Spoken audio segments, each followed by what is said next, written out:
fears getting in the way. That's what I would say. Right. Yeah, or I don't know. I just come to that some people they think that all things proposed and done by the government are inherently bad. You know, there's a lot of people out there who'll hear, "Oh, the UN proposed it; it's bad," without even reading it. You know what I mean? That's true. Some people exactly. And I think that's really what our government has sort of shown people is that everything that comes out of a government, or especially our government, is bad. But there are a lot of good things that come out of our government. Tequila, actually, David, this whole conversation about Agenda 21 last night between David and I started because David decided to show me a video of David Rothschild. I think you should download that video and show it to everyone. Well, you could do that in your own spare time. I showed her David Rothschild's video, and he's pretty much into climate control at the international level as well as population control at the international level. And I'm morally against, number one, billionaires dictating their will upon the world, especially ones that had inherited everything from their dad. I'm also against the idea of a new world order dictating climate solutions for all of us. Just because we're all breathing the same air and sharing the water doesn't mean that I can go over to Japan and say, hey, you either clean up Fukushima right now or I will personally detonate an underground bunker buster bomb that will bury it. Now, what gives me the right to do that? None. I have no right or authority to breach their sovereignty. I have no right or authority to breach their sovereignty. I won't tell, even though all of us are in jeopardy because of Fukushima, and we don't even talk about it because they've put this on the back burner. You don't even hear about Fukushima in the news right now, even though it's an unbelievable meltdown of the highest order, and it's affecting all of Japan. So I can't tell Japan what to do, and I recognize their sovereignty. Now, Obama was unable to recognize the sovereignty of Pakistan in his recent raid on Abbottabad. He just didn't seem to want to recognize their sovereignty, and their prime minister said categorically they will use the ultimate force in retaliation. Now, that means they're going to go nuclear next time Obama does that. Now, are we in favor of breaching sovereignties around the world, invading countries, and telling them what to do? Because that seems to be the agenda of the New World Order and Obama. Well, it does. Right. I think that what we need to do as a country is we need to be a shining example to the world what a country should be like. Yes, lead by example. I agree. Absolutely. I agree. Let's lead by example. Right. Well, I think there's a big difference between, what Obama did or even what Bush did, where he would go in and he wanted the oil, or he, in the word of spreading democracy, or we're going to go get rid of dictators, went into Iraq. I think there's a big difference between going to those countries and saying, you have to do this, when it really wasn't going to hurt America. They weren't planning on hurt America. The only people he was killing was his own people.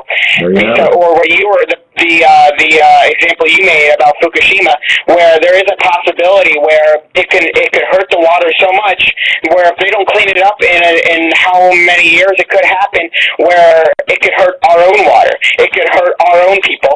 So I think we as Americans, we as citizens, or politicians, or government officials have a right to maybe not mandate that they clean it up, but annoy the hell out of them and tell them to clean it up, because we don't want our citizens getting affected because of Japan's laziness.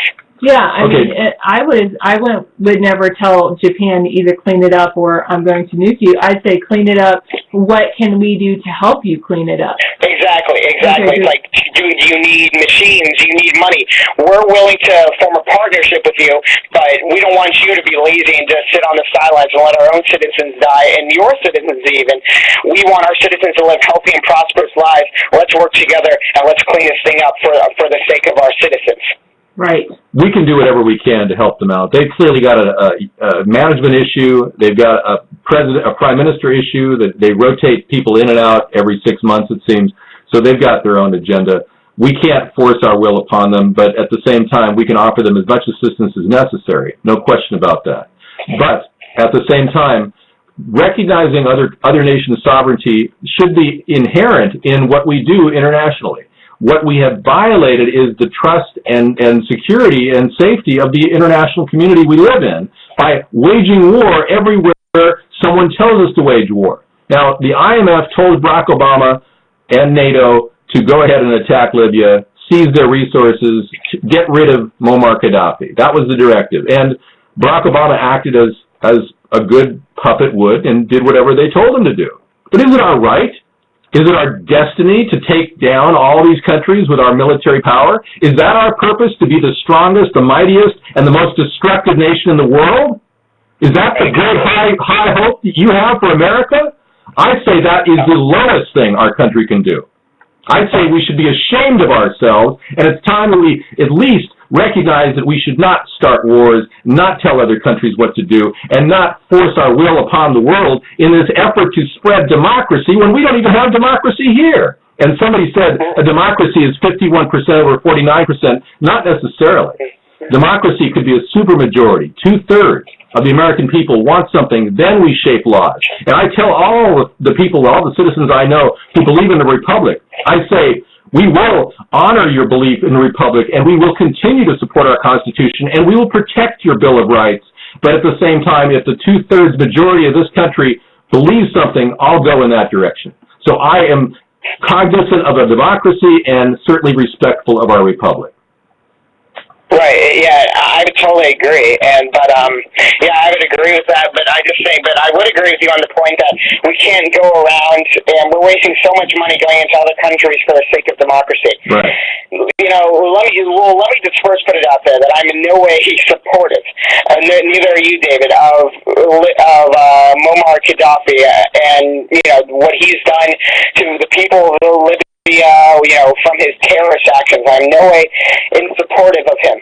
Right. But that's not our business to go into we can support him, support the rebels through word of mouth, but I don't think it's our duty as America to go in and provide them with weapons and money where we have our own citizens who don't even have food or shelter or a house to go under, or a roof under their head, and we have kids going to bed hungry where we're spending $500 billion a day in Libya. Okay, well, this is the deal. Let me show you something, folks. I got to take this over for a second. Hi, Brittany. Hey, she loves your face. Thank you. This is the deal. Brittany, you're out, and we're going to kick you for a second because you're useless. And I'm going to show you all a link right now. Link, yes. Check this link out Check this link out at your leisure. It's a CBSNews.com story. It broke a couple days ago, and it is super interesting. We have been funding al-Qaeda forces in Libya, and that article proves it. We have actually been funding al-Qaeda forces in Libya, and this is something I've been talking about for months now and saying, well, what are we doing? And it raises the specter, why would our country fund groups that are known al-Qaeda sympathizers and members? Why would we? And then it raises the specter, oh my God, the CIA has been creating the climate of terror to justify wars. And oh my goodness, this is like a revelation that every American should really, really consider. That we've been played. That all these years, this fear of terror has led us into war after war, and our young men come back in body bags? That's just inexcusable. Right. Yeah, I would totally agree. And I've always been of the belief of, I think purely, if you really think about it, why do we go into Iraq or maybe even Afghanistan? I mean, Dick Cheney was a good old oil man himself. Bush was a good old oil man. Now, don't get me wrong, there's a lot of terrorism, but I think the media and the CIA and especially Bush and now even Obama, the government as a whole sort of hypes up terrorism just because they want the oil, the resources, whatever they want. They definitely want something. I think like I said, I think there's a lot of terrorism, but it's definitely hyped up a lot, and I don't think there is a gigantic threat towards America.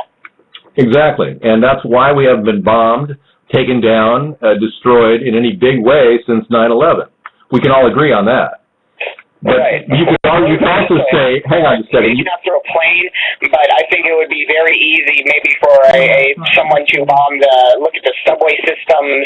Like a New York City subway system could easily kill thousands of people if you bombed it, and it's not very well secure. I've been in it, and it's not very well secure. It would be very easy if anybody wanted to, bomb something like that. Yeah, the thing is, they only check 15% of the luggage coming into our country. That's just a known fact. It actually was cited by the Department of Homeland Security Initiative director, Clark Kent Irving, back about 2006. He cited that. He said 15% of the luggage is checked, the rest isn't. So, I mean, we could easily be a Flight 103 Lockwood, Scotland victim at any given time.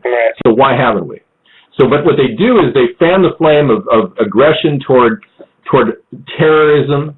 They keep pumping up new leaders. They go after Osama's replacement. You saw that in the news last week. They got his replacement, and they keep talking about it like the threat is real and these people are organizing, blah, blah, blah. Sure, I'm sure there are people out there who are terrorists. No question about that. They do exist, and they are exploited. And Sarah was talking about what causes a person to become a terrorist. A lot of different things. Ironically, most terrorists come from upper middle class Saudi Arabian families. And I don't mean Anders Breivik. I mean most of the fundamentalist Muslim terrorists do come from upper middle class families in Saudi Arabia. So why aren't we attacking Saudi Arabia? I have to say that most of the people, the people who have the money are people like Osama bin Laden. They're the people in the executive position, so to say. They're the people making the plans, doing everything. Okay. And then you have people like, and then you have the poor people, the people who grew up in the really, really poor neighborhoods, who are the actual people who No, you're wrong. You're wrong. No, you're wrong. Statistically, you're wrong. Most of the people are not really poor and not really, they're actually very well-fed, upper-middle-class kids who have Xbox 360s that have no purpose in life.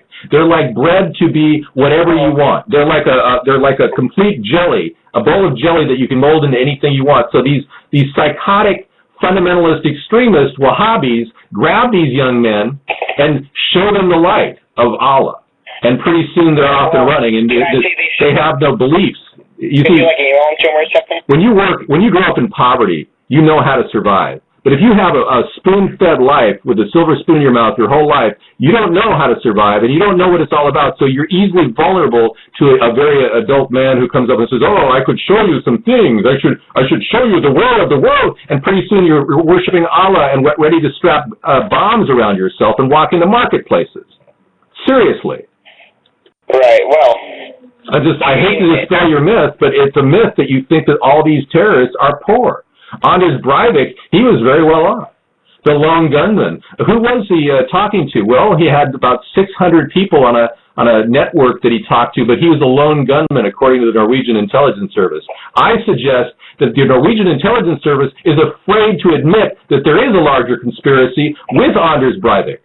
And I'm afraid to say that this whole thing has gone out of this world. In fact, it's very likely that all these things that are happening around the world are caused by a bunch of evil, mentally insane elitists that think they can trigger anybody's anger and they can automatically make them afraid. So they think we are like the puppets in their marionette game. Now, do you want to be a puppet? I don't want to be a puppet. Do I want to be a puppet? No, I do not want to be a puppet. I'm my own person. I'm my own man, and I come from a family where we're not told what to do. And I was brought up where, although I should listen to other people and we should work together. I'm my own person, and I always have to think about myself before other people. Wow. Now, Sunstar says, do you see the rich chick that spent $5 million on her wedding dress alone? Wow. No, I didn't see that rich chick who did that, but that's gross, the excess that people have, truly. Now, Tekwala made a good point that they wanted Muammar out of there because he didn't agree with their global banking system, their central bank. Exactly my point, too. Obama was called to task by the IMF and the NATO forces.